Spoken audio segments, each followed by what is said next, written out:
अस्सलाम वालेकुम दोस्तों उम्मीद है कि आप लोग सब खैर खैरियत से होंगे।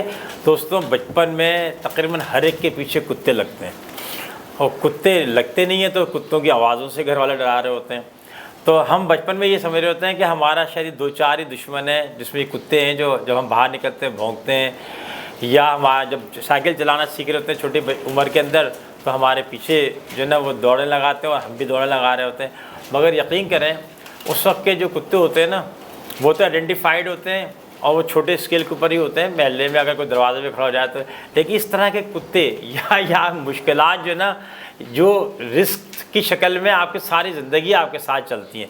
तो ये कुदरत का निज़ाम है कि वो हमें पॉलिश करने के लिए हमारे पीछे जो ना बहुत सारे, मैं समझाने को कह रहा हूँ कुत्ते, मगर बहुत सारे कुत्ते लगा रहा होता है। वो कुत्ते असल में समझ लें वो रिस्क होते हैं, वो रिस्क होते हैं, RISK वाला रिस्क होते हैं। और वो हमें क्या है वो दौड़ाए रखते हैं सारी ज़िंदगी और बज़ाहिर हमें चैन से बैठने नहीं देते, लेकिन हम चैन से होते हुए भी इनसे डील कर रहे होते हैं। हमारा आज का मौज़ू है व्हाट इज़ रिस्क मैनेजमेंट।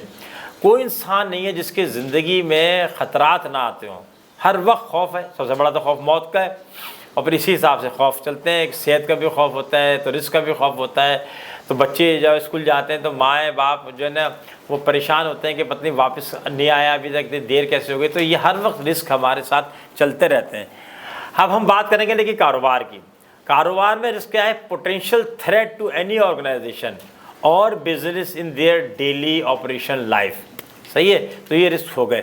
अब हम देखते हैं कि अमूमी तौर पर अगर आप कारोबार कर रहे हैं, आपका इदारे को आपको मजमूई तौर पे कितनी किस्म की कैटेगरीज़ में तो हैं तो दर्जनों सैकड़ों के हिसाब से, लेकिन हमने इसको जो ना शॉर्ट लिस्ट किया है कि 6 बड़ी कैटेगरीज़ हैं जिसमें रिस्क इन्वॉल्व होता है, जिससे आप खौफ का शिकार रहते हैं। और पाकिस्तान की जो आज की बेचारी सूरत हाल है इसमें तो तकरीबन समझ लें कम बेश सारे ही लोग जो ना वो मुख्तलिफ़ वसवसों का और खौफ का शिकार हैं। अब हम देखते हैं कि इदारे कैसे होते हैं। Number 1 is operational risk.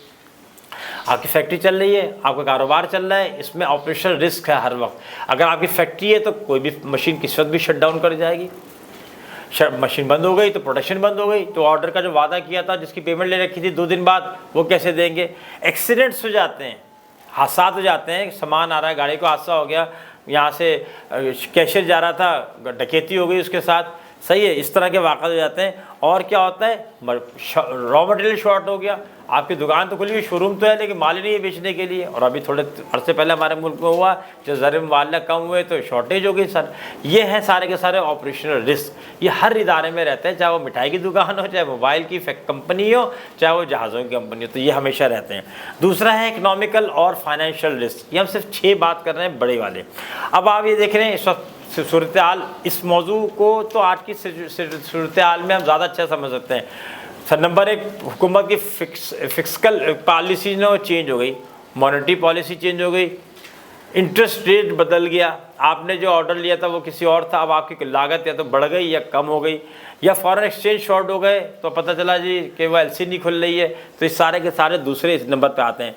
तीसरे पे है लीगल एंड रेगुलेटरी।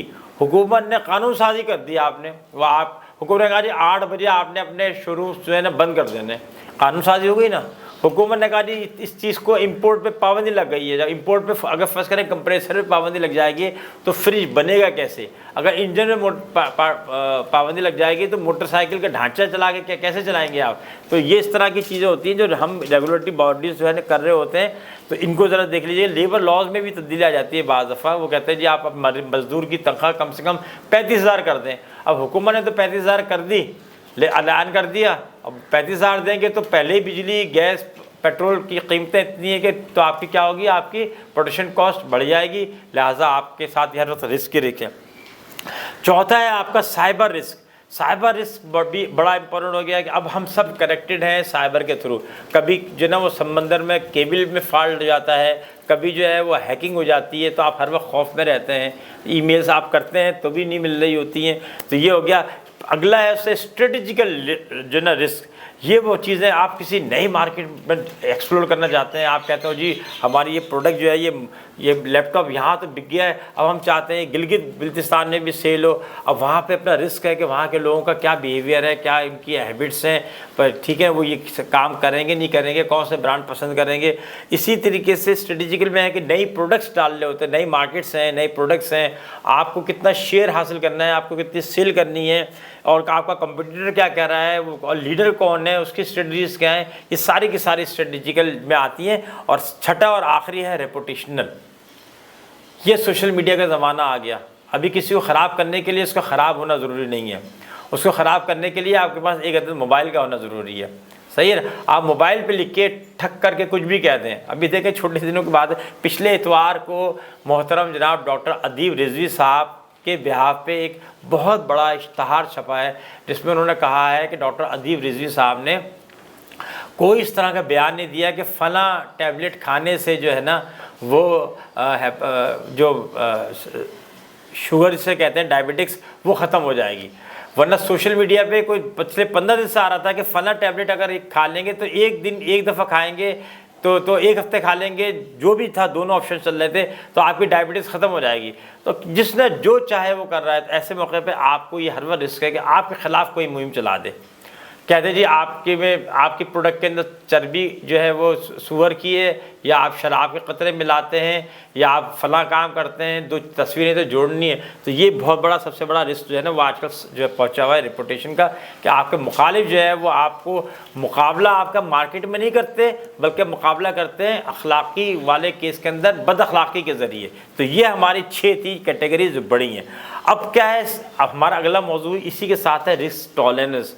अगर आप हर वक्त ही सोचते रहें तो आप सो भी नहीं सकते, और जो आप बिज़नेस कर रहे हैं या कहीं काम कर रहे हैं किसी कॉर्पोरेट सेक्टर में, तो भी आप सुकून से नहीं कर सकते। तो आपको क्या करना पड़ता है, रिस्क टॉलरेंस बनाना पड़ता है।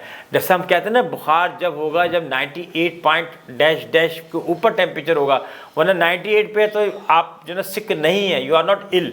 सही है। इसी तरीके से हमें टॉलरेंस का लेवल बनाना पड़ेगा। वो उसका ताल्लुक़ है कि ऑर्गेनाइजेशन जो हमारी है, जिस इदारे में मैं काम करता हूँ, उसका ऑब्जेक्टिव्स क्या है, उसके ऑपरेशंस क्या हैं, और हम किस लेवल पे ये साइबर रिस्क, स्ट्रेटेजिकल और रेपुटेशनल और जनाब ऑपरेशनल और इकोनॉमिकल, फाइनेंशियल और जनाब लीगल और रेगुलेटरी वाले आएंगे तो हमारे अलार्म बजना शुरू होंगे। जैसे दुनिया बहुत सारी जगह पे ज़लज़ला जब आता है तो वो उन्होंने तय किया हुआ है कि 5 रेक्टर स्केल से ज़्यादा होगा तो अलार्म बजेगा, क्योंकि अगर 2 पे भी आएगा तो हर वक्त ही अलार्म बजेंगे ना। तो इसी तरीके से रिस्क टॉलरेंस का अलार्म जो आपने सेट करना है वो ऐसी जगह करना है जिससे आप बेसुकून ना हो, इसका ख्याल रखिएगा। अब हमारा इससे आगे है यही कि व्हाट इज़ रिस्क मैनेजमेंट, इसको मैनेज कैसे करें। इसके जनाब 7 पॉइंट्स हैं, एक प्रोसेस है।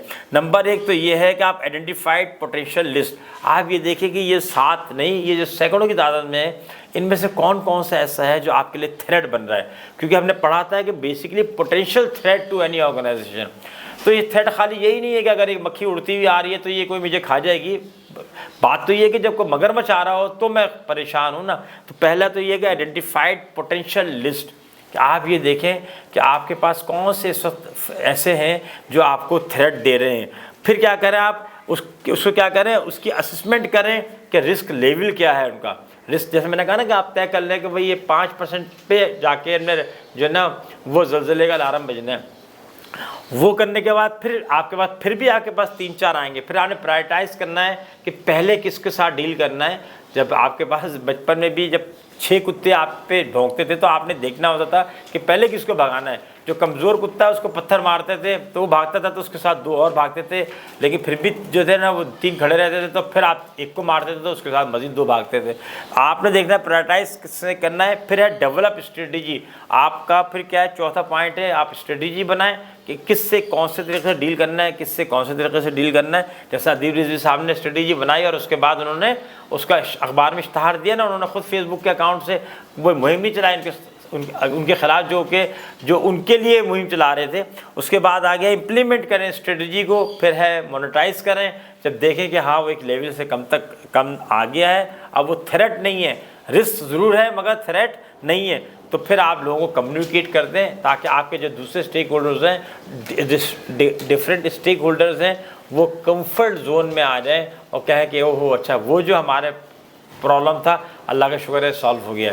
तो उम्मीद है कि इस तरीके से आप अपने रिस्क मैनेजमेंट को जो है वो बेहतर बना के जो है अपने रिस्क को कंट्रोल कर सकेंगे। और यही सारे काम करते हैं, रिस्क ख़त्म नहीं होंगे। कुदरत का निज़ाम है कि नई नई शक्लों के अंदर आपको आजमाइश में डालते रहते हैं, और ये आजमाइश जो ना कभी कोरोना की शक्ल में आएंगी, तो कभी सैलाबों की शक्ल में आएंगी, तो कभी माशी बहरानों की शक्ल में आएंगी, कभी जो ना वो एलिगेशन की शक्ल में आएंगी। इनके साथ डटे रहें, अपना इस तरह का बहुत सारा ख्याल रखें। अल्लाह हाफिज़।